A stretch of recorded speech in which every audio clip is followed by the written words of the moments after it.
Good afternoon, everyone. Welcome to March 30th VOP meeting. Time is 4:35, and we'll get started. We'll start with a roll call by Ms. Rita Phillips. Okay.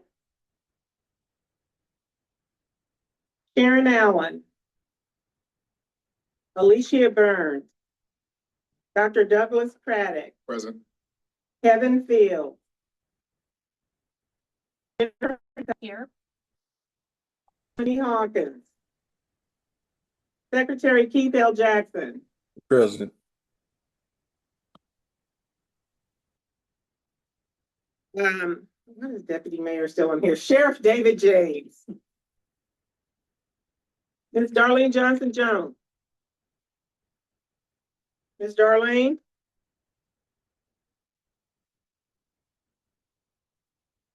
Dr. Dave Jr.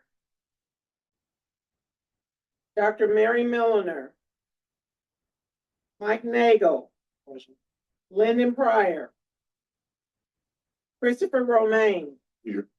Desmond Smith Jr. Kevin Smith.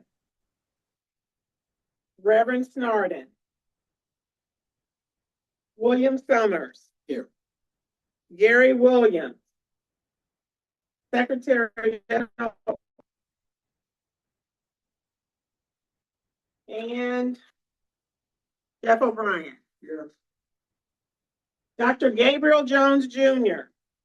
I'm here.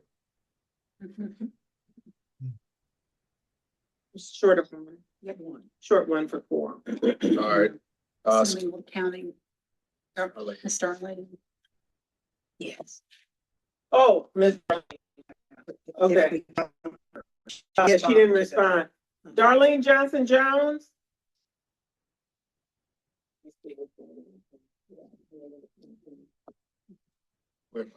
Secretary Knowles sent an email that he was needing a link.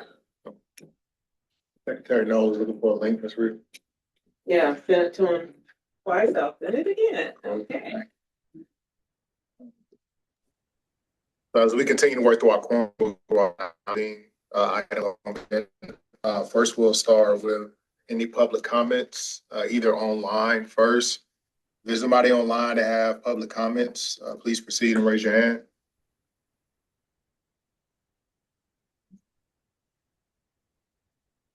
See that, Joe? I don't think there's any. No, I don't see any.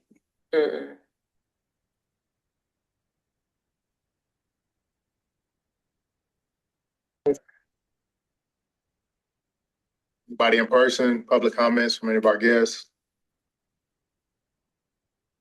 All right, we'll proceed with our interim president's report. Good afternoon, everyone. I think everyone can see the dramatic addition that we have to our conference room. You see photographs from each of the 9 neighborhoods. Although we have all the 9 neighborhoods up, a little bit of tweaking, but these were delivered not too long ago, and we couldn't pass up the opportunity to put up what we had so that you could see them during the board meeting. Our plan is to have each of these installations as a conversation piece. The name of the neighborhood is not going to be placed under each of the installations, but the shape of the neighborhood is represented by the border on each of these. And of course, there are notable and known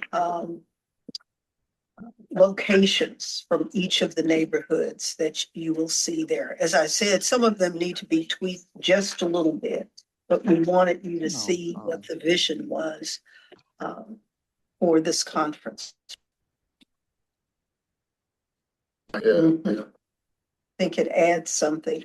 There will be a kind of a key that's placed to our right here of the screen that will let people know what each of the neighborhoods are by their shape. In case of someone who comes into the conference room and is not familiar with each of the neighborhoods. So that's all I have in the interest of the board. And oh, yes, that's right.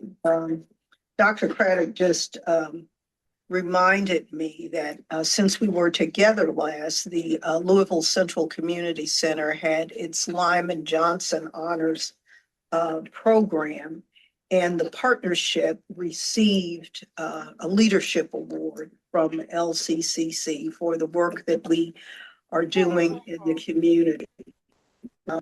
Wonderful luncheon. It was like a family reunion. There were so many neighborhood folks who were there that we've worked on projects with. And this is the award that we received. We're going to conspicuously display this because we're very, very proud of it.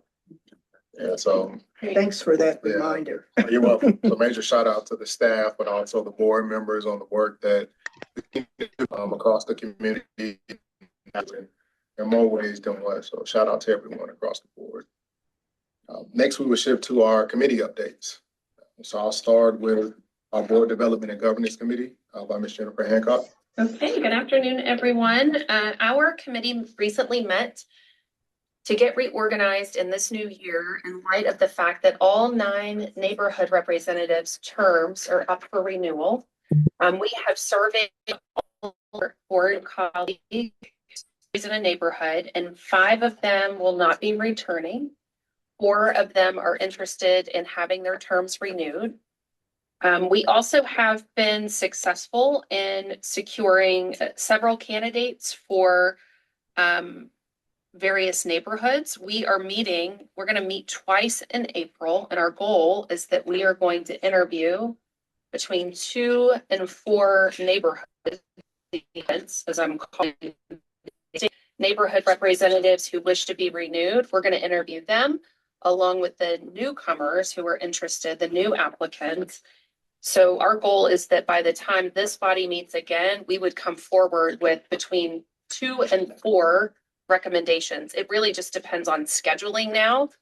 But I do want to thank Dr. Wade and the team at Nimbus for working on their public relations campaign, been instrumental in seconds.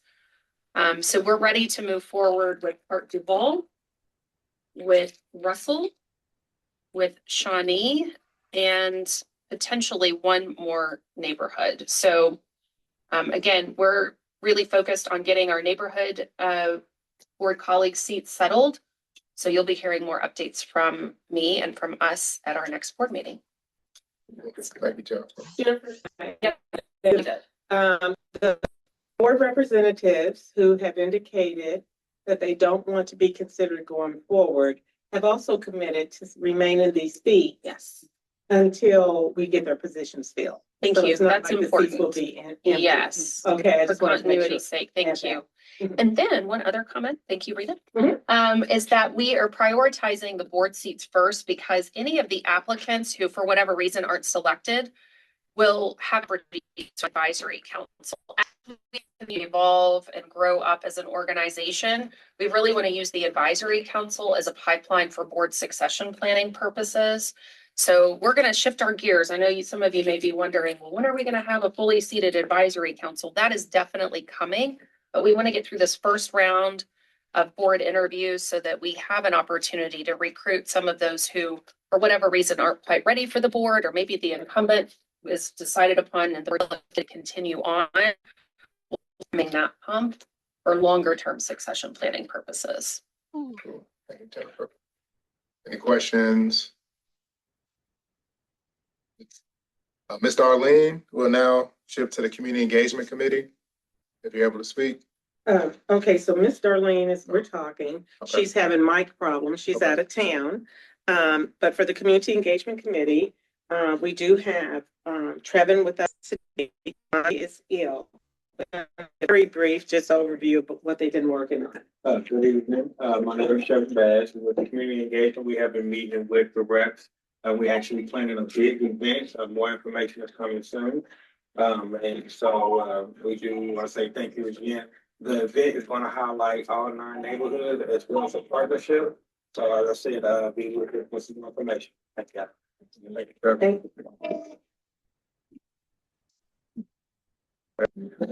To our finance report, there's a lot of vote, but there's some updates too, so Willie. Yeah, we had a meeting and we had a really good meeting.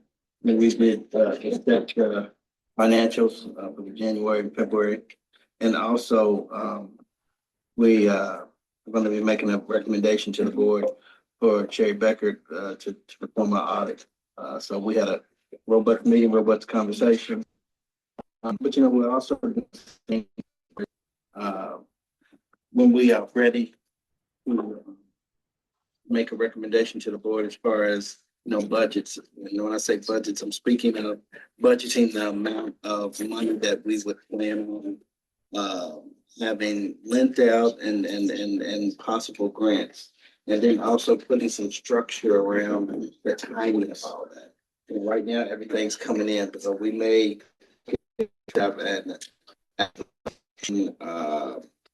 submission time and then an application approval time and then an application funding time.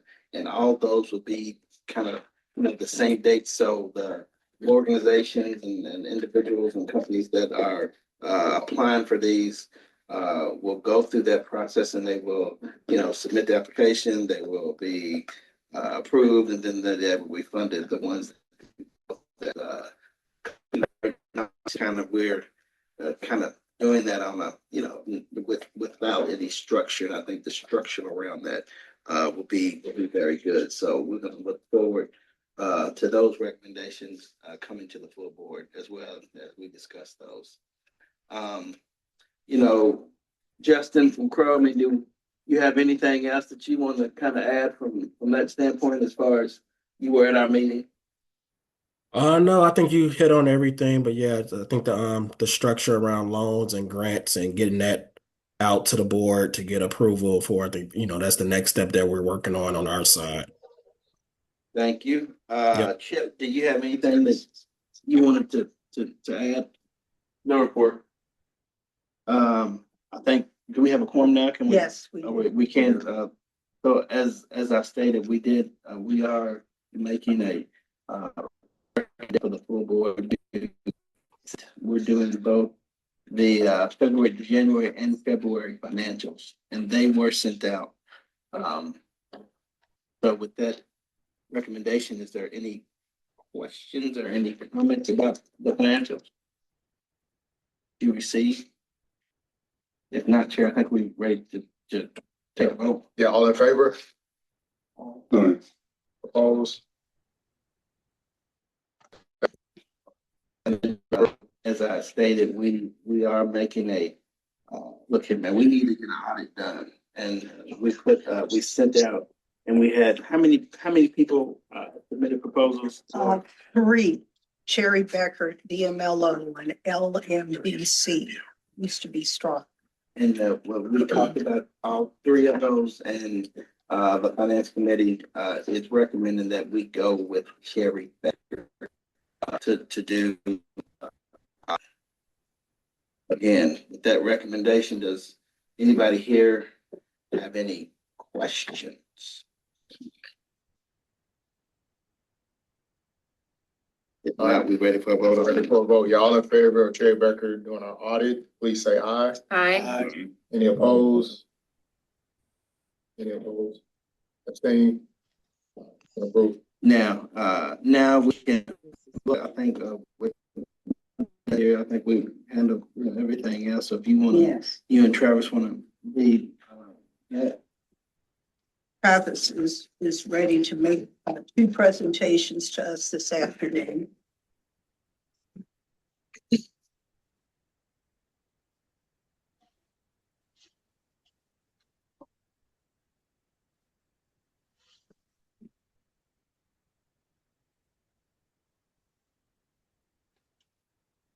Everyone. Share my screen here just a second. The first organization that we'll be presenting today is PGO Holdings.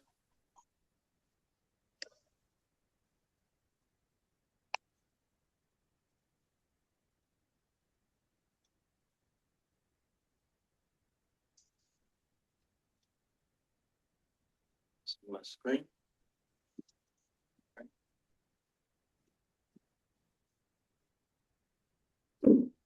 So TGO Holdings, the project is Load and Fold Laundry Company. The funding request is for $569,000 and for $569,044. Neighborhood is Algonquin. The president is Donald Taylor. Operations management is his expertise along with project management. I put it first. It's not, I don't, it's, no, it's not on. It's Mr. Arlene. That was Miss Darlene I was trying to get. Okay, I have to tell her. And construction leadership experience expanding over 20+ years. Danita Taylor, his wife, is the vice president. Her expertise is in personal development, organization leadership, and oversight with community groups in West Louisville. Other companies that they own are MinMax Construction, as well as the holdings company itself, which is a real estate investment company. TGO Holdings, it was established in Louisville, Kentucky in 2023 with a mission to develop real estate and operate sustainable small business that strengthen underserved neighborhoods. Since its inception, the company service-based that pair along financial viability, measurable community impact. TGO Holdings is intentionally engaged in identifying and investing in projects that address critical service gaps, support local creation, and deliver lasting value for residents and surrounding communities. TGO Holdings has been involved in several projects in the community. They deliver multiple residential redevelopment projects, Algonquin, Chickasaw, and Hill, transforming distressed properties into quality housing and stabilizing neighborhood conditions. Completed both for sale and rental housing projects, supporting pathways to affordable home ownership and long-term tenant stability. Operating construction and renovation activities through MinMax Construction, managing full build-out budgeting and project delivery, acquiring and activating commercial property as well, including events and ability generating ongoing revenue, which that is Steve's Bar. It was Steve's Bar at 1670 South 17th Street. TGO Holding has also led real estate investment activities through 777 Holdings, focused on long-term neighborhood investment, partnered with workforce development organizations, including hiring programs, participants from Kentuckiana Bills, and collaborating with the local supported community service, serving developments, including involvement in projects with the Louisville Central Community Center and youth mentorship through JCPS Academy. So TGO Holdings is a steadfast organization within the community. Built and operated services-based businesses aligned with neighborhood needs, emphasizing local hiring and community impact. Summary is TGO is requesting again $569,044. Loan at 4% interest over a 15-year term to develop and operate Load and Fold Laundry, a modern attended laundromat located at 1800 Dixie Highway, located in the Algonquin neighborhood in West Louisville. The project reactivates a long underutilized commercial corridor property and addresses a document within the area. The loan is structured with 4 months of interest-only payments, followed by 176 full amortized months of over 15 years. So roughly, this build out is a 1,600 square foot facility, which will be a laundromat now. They'll have 24 commercial washers, 28 commercial dryers, and credit card capability. Wi-Fi seating is going to create 4 to 6 part-time jobs, redevelopment, and a new restaurant site. The market position, approximately 50% of the renters are within 1 mile radius of the location. There's no laundromat nowhere nearby within walking distance. Well, it'll be a long walk with a laundry bag anyway. High visibility along Dixie Highway. Approximately 20,000 vehicles go through this corridor each day. Break-even threshold, they're estimated about 3 turns per day, which is right around at 3.6. Begin to make a profit margin. They're projecting that within year 1. Sources for funding. They've actually secured MECO loan at 3% at 15 years for $181,000. So that is a part of their capital stack. Potential West End Opportunity Funding is there as well if approved today. The owners themselves are putting in $100,000, which is approximately 10% of the total project budget. They also have a $40,000 contingency fund that they have in place that they're using for their own funds as well. So as we say, they have some skin in the game. They're not just asking folks for help. They're actually putting money behind the project itself. The debt structure, again, is a 4% interest rate. They're requesting for 15 years. The first 4 months interest only, 176 months. And the equivalent debt service is approximately around $51,000 a year. The community impact, essential neighborhood service in a renter-heavy community. Local hiring commitment 4 to 6 positions. Continued reinvestment in West Louisville. Residential properties, reactivation of vacant commercial corridor properties. So TGOE is committed to stabilizing the community, not with just this business, but continuing on their mission, developing other businesses, as well as developing houses for not only rent, but also for sale. Some of the risks that are involved, of course, primary risks include construction execution, revenue ramp-up timing, early stage debt coverage, service coverage. Mitigation strategies include secure vendor pricing, which they've already done, conservative break-even assumptions, which I just explained a bit ago. They have very conservative break-even assumptions, meaningful, and that $40,000 equity piece of their own that they're putting in. Overall, the project presents moderate startup execution risk typical of small-scale commercial redevelopment, but demonstrates manageable exposure based on capital structure, conservative projections, and experienced ownership. This full presentation was shared with everyone. I'm reading off of an executive summary, but if you have any questions, please don't hesitate to ask. Questions for Travis? Mike, Yes, sir. Do the principals have any previous experience in the laundromat business? Not specifically the laundromat business, no. They haven't opened a laundromat before, but they've been in business for some time now, and they've been in business in the West End for some time. It said attendant staff is like staffing is going to be staffed. That'll be maintenance personnel and an attendant on site to make sure if there's any issue going on or if customers need anything. And also they'll sell supplies there as well. You know what percentage the staffing, what percentage of revenue that the staffing would cost? We don't know that part-time employment. So they're looking to hire 4 to 6 people right away and then scale up from there. And also they've dedicated themselves to hiring from the West End. It looks like Desmond has his hand up.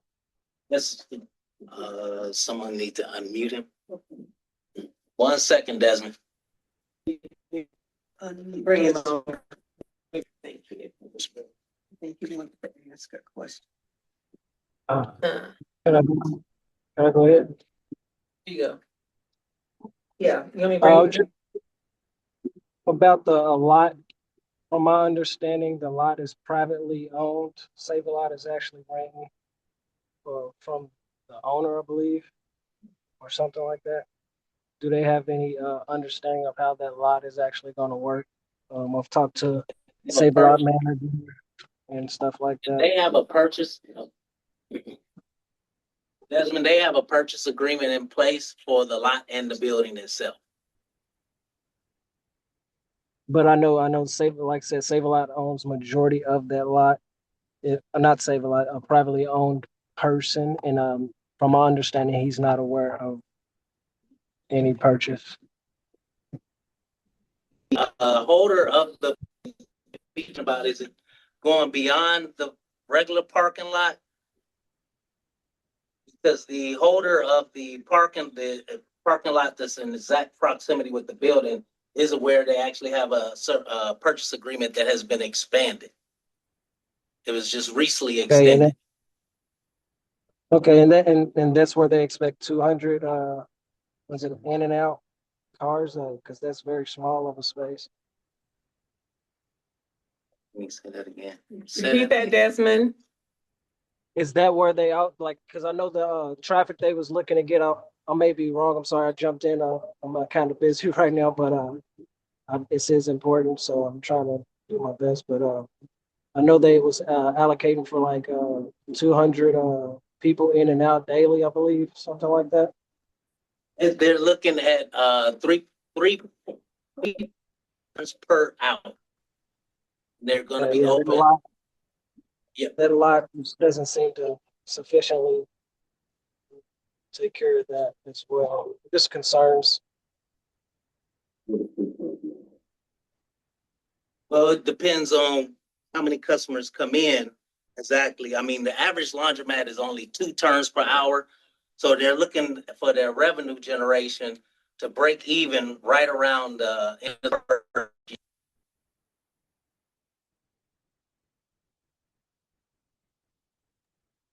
Gotcha.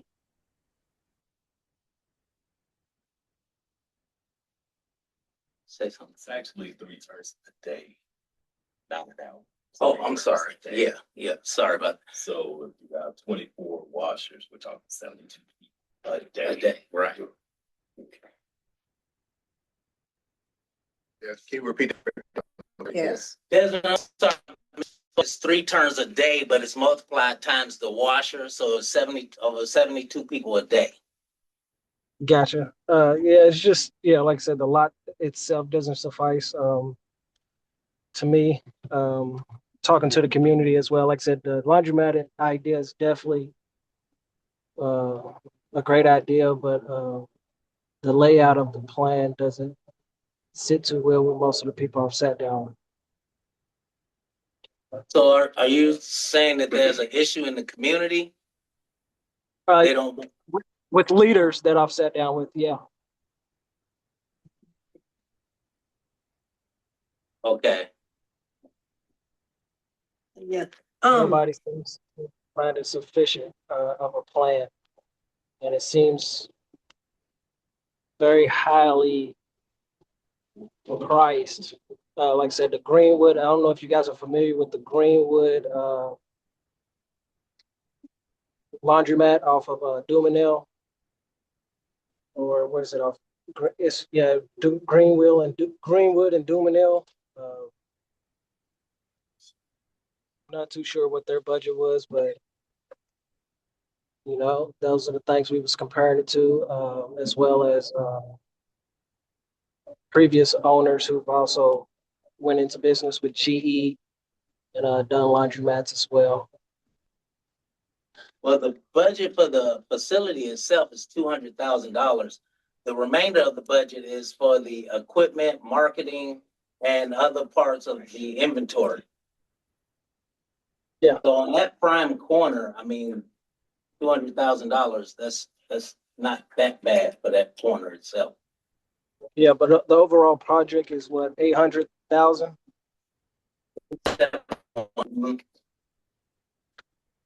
Sorry, I lost you a little bit. 871, Desmond. Yeah. That's where we scratch our heads at. Well, Go through the components that make up that.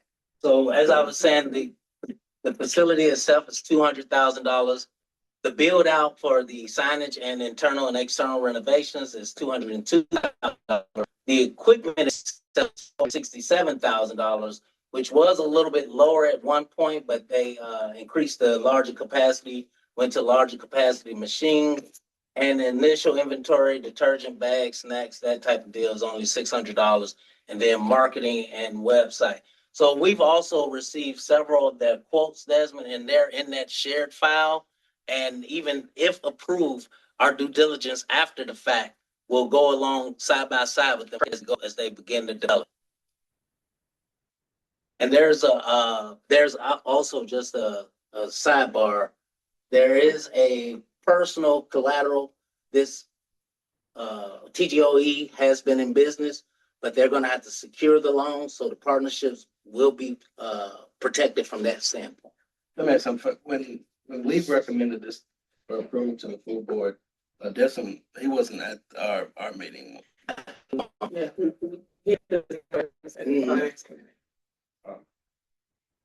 Yes, I know that there's low income housing across the street Yeah. from that area. Do we know if they have washer and dryers in their apartments or not? Well, several renters don't. I'm not certain about that exact building. Do you know, Tammy? Yeah, as far as I've known, me talking to the community, the closest laundromat would be right there and 20. That's the closest one, not Cecil, right? And that is in Parkland, and that is closed a lot. And people are always looking for somewhere to go in the community to wash, and that building has been closed for quite some time. Right? And the community that I've spoke with would love to have one, that space occupied, and especially for laundromat. It is so many underprivileged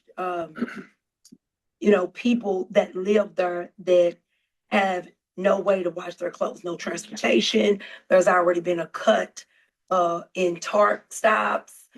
So that would be a prime location from a lot of the community that I spoke with. My biggest concern would be the market. I think the market is slow.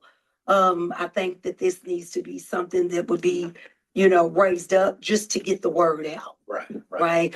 Save a Lot gets a lot of people that come there, but I think everybody needs to know that if it's approved, that it is going to be a laundromat, because it is a need in West Louisville. And we can work with TGOE after the fact, and as far as increasing their marketing budget, and as well as push them along the way on the marketing. One of the pluses, of course, is that this is really a very conspicuous thing, a very conspicuous area.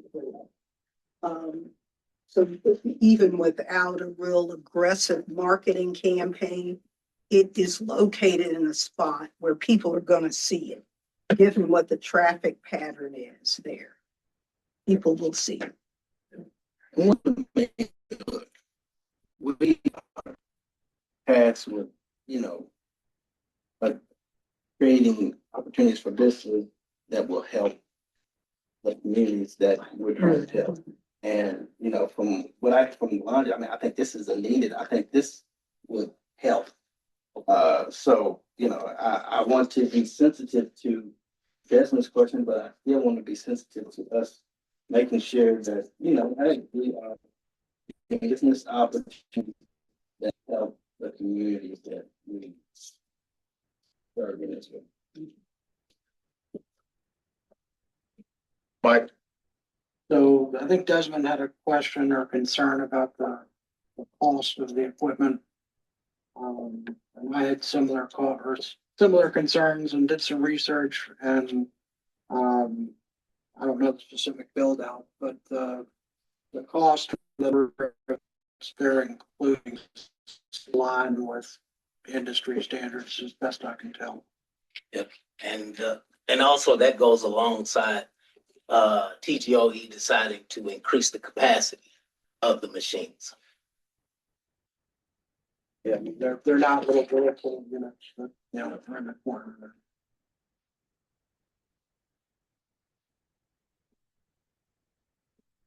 Any other questions, comments? This too has been recommended by the committee. Yes. Ready to motion? It's ready for a vote.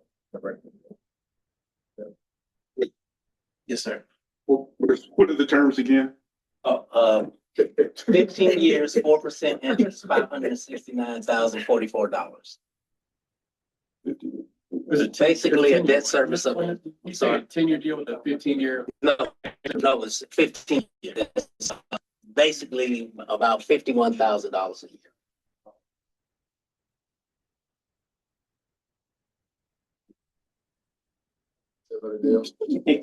Good. All right, so that, as we said, so just for everybody's knowledge, so when it comes from finance committee or other committees, we just come here for a vote. We don't need a motion or anything like that according to Robert Rule of Order. So within that, all that Matt, please say aye. Aye. Any opposed?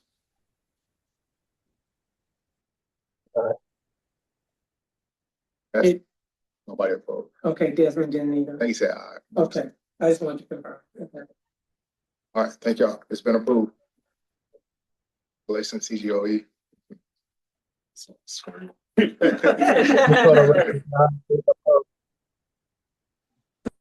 We did oppose. Yes, I oppose, just for the record. Sorry, I apologize. Okay.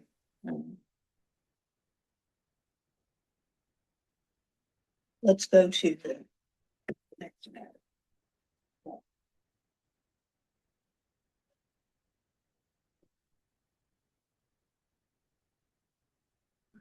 Next up, we have Elder Serve Inc.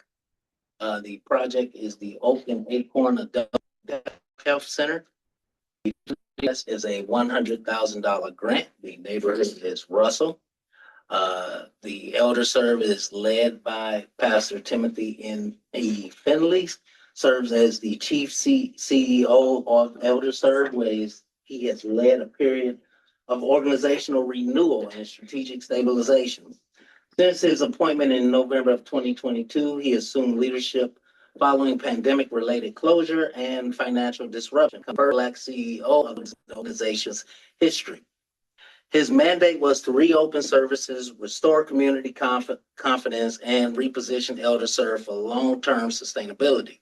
Within 5 months, the senior center at Oak and Acorn reopened to the Russell community. Under his direction, Elder Serve completed renovations of its 5,000 square foot adult health center, securing more than $1.7 million in grant and loan funding, support redevelopment and operational capacity. The expansion strengthens services for seniors living with Alzheimer's disease, dementia, while preserving accessible community-based programming. Elder Serve is a Louisville-based nonprofit established in 1962 and operating as a 501c3 since 1968. The organization provides senior-focused programming and structured adult health services from its Oak and Acorn facility, 31 South in Louisville's West End. Following pandemic-related disruption in 2022, Elder Serve stabilized operations, reopened its center, and completed renovation of the center itself. Today, Elder Serve serves older adults and caregivers across West Louisville. Community-based services that's designed to promote stability, engagement, and aging within familiar environments. As you all may know, that is really important to seniors. It's better for their health if they're not nursing homes.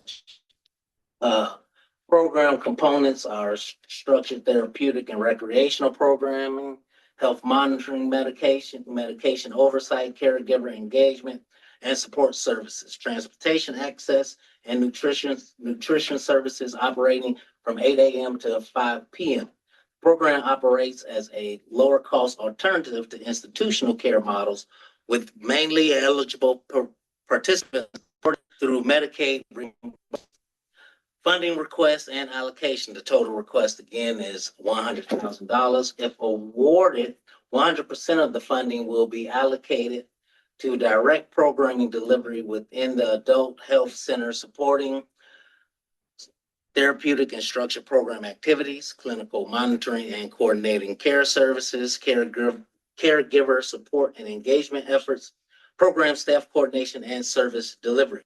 Community benefits serves low-income and historically underserved seniors across Louisville's West End. More than 7,900 seniors served over the last 16 months. Support caregivers, workforce participation, and household stability. Expands access to coordinate community-based senior services, prioritizes West End hiring and partnership with local vendors. Capacity and sustainability. Successfully managing the $1.1 million in public and philanthropic innovation funding. Diversified revenue structure, including Medicaid support services and philanthropic contributions. Active donor base and their champion program, which is actually a program where people can receive full services at just $50 a month, $600 a year. Ongoing financial oversight and program evaluation. But this is, of course, where ElderServe is currently at. I mean, some of the risk of fluctuation in participants' enrollment could impact projected program revenue. Mitigation of that, of course, is strengthen referral pipelines through healthcare providers, community partners, and targeted outreach. Changes in Medicaid policies, of course, or reimbursement timing, but their diversified funding and funding streams include the champion program, membership revenue, and private pay participants help mitigate that risk as well. Staff shortages or turnover could affect services consistency, competitive compensation structure, ongoing staffing, and their prioritization of West End staffing is key. They hire right within the community. That's something that the pastor has set out to do and make sure that he gets that done. That is, of course, good grief. Inflationary pressures on insurance, occupancy, and supply costs. Wow. Mitigation of that, of course, is active financial oversight, diversified revenue sources again, and strategic cost management through long-term vendor relationships. Participants' health equity levels, increasing complexity of participants' health needs may strain program capacities. Care plans, which have programs in place, over 20 to be exact. Ongoing clinical oversight and phased program evaluation to adjust services as needed. Again, this is a $100,000 grant to ElderServe. It is a much needed service in the community. As we all know seniors that are aging, and that silver tsunami, as they call it, is definitely coming. So having something like ElderServe in the community is nothing but a benefit. A couple of other comments in some of our early meetings, the neighborhood representatives talking about ElderServe and already saying that they had an interest in supporting the organization because of the value that it adds to families in West Louisville. So here we are after 3 years, and we are able to place our attention on that board identified really in the beginning of our existence. So there's already tremendous support for this organization within the community and on this board. And in just a second, Ms. Laura's comment, I was reading some of the testimonials, and there's somebody named Lugina Smith. It says, when I first started here, I was larger than I am now. I've lost weight. I love the people. It's just like family. I don't have much family left, so this is my family. So that illustrates the impact of ElderServe. We all know a Gigi, a Mima, a Papa, whatever the case may be, that, you know what I'm saying, operate in this capacity. So I think it's amazing work. I think that our seniors are definitely overlooked. Their quality of life is very valuable right now. I'm really surprised that that's all we're giving them. I mean, seniors are here to get my heart out there. I mean, like, yeah. We'll be in constant contact. So nothing stops me from getting another application. Well, if there's one thing that I really want to comment on, I think we have to support organizations that are supporting our community. And we definitely have to support, in my opinion, individuals that have been committed to the community and have worked. And, you know, Dr. Finley, man, for the things that you've done at ElderServe, but also the things that you've done just, you know, on your own as a citizen. And we appreciate your efforts. We appreciate your work. And like I said, man, I definitely think that this is something that we definitely want to big support because it is supporting elderly and folks that have given a lot to our community, to our children. Just Dr. Gabe has a say. Dr. Gay? Yes, just really quickly, I just wanted to echo what has already been said. As Miss Jackie says, Elder Serve does a fabulous job of supporting our sexy, sassy seniors. And so I just want to echo that. And I will also say, while I am not yet a senior or an elder in the community, I have also been able to utilize, oh, there you go, right there, that the convening space that you see there has been made open for many different community events in many different instances. So while it definitely shines a deserving light on our sexy, sassy seniors, it also provides us a convening space and a resource for the broader community when it can. So I just wanted to throw that in there. Thanks, Doc. No more questions or comments. We go to a vote. All that approve $100,000 grant for Elder Serve, please say aye. Aye. Any opposed? Aye. Any opposed? Abstain? It's been approved. Thank you. Thank you, Travis. Thanks for work. There's Miss Darlene now. Yes. So we can count. We're good. Okay. Oh, we're Yeah. well Past that. ahead. Okay. Well, yeah, but I wanted to make sure her vote counted as well. I mean, her, yeah. So, yeah, Miss. Yeah. So we got our old business. First, we'll just shift back up to the beginning of the agenda. I apologize. We just need to make sure that we approve our minutes from last month. We did shift our meeting from February 2nd to inclement weather. So may I have a motion to approve? the make a February motion 2nd? to approve the February 2nd. Second. Second. Who was the second? That's one. All right, so I'm approved, probably second.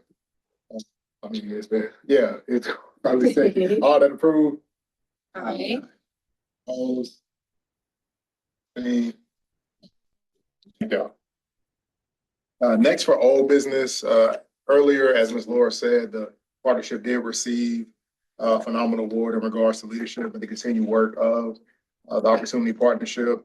I would like to say that we continue moving. We're coming out of that infancy phase and becoming toddlers and getting our feet and things of that nature. So thank you all for your continued effort, your time, your sweat equity, and all you do for the board, but also within individual communities as well. I want to say thank you all for that. As it relates to new business, just look at the board schedule. As you can see, there will be some changes, particularly Memorial Day. We will shift that meeting to Monday, January 1st. Then after that, June. Then after that, we'll continue down our regular schedule. Also, the executive committee met for the first time last week. We will meet again on alternate months of the board meeting. We'll add that schedule. And the purpose of the executive committee is just to make sure that we're all on the same page, properly prepared for the meeting to come, any type of discussions that need to be had coming out of board meetings, but also preparing for board meetings as well. That's a new effort. It was our first meeting. We'll continue to move past that and, really continue to do some productive work. Outside of that, that's our old and new business. Any board members, anybody have questions or anything? The board meeting, we're able to approve two fantastic a business, but also Elder Serve as well, serving our community. So thank you all for that. Before we go, man, we got to congratulate our chairman. He's got a new baby boy. Class for taking babysitter.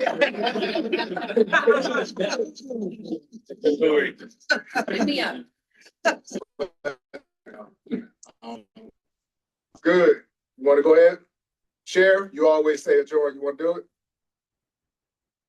Motion to adjourn. Yeah. Motion to adjourn. All right, let's go. Thanks, everybody. Congratulations, guys.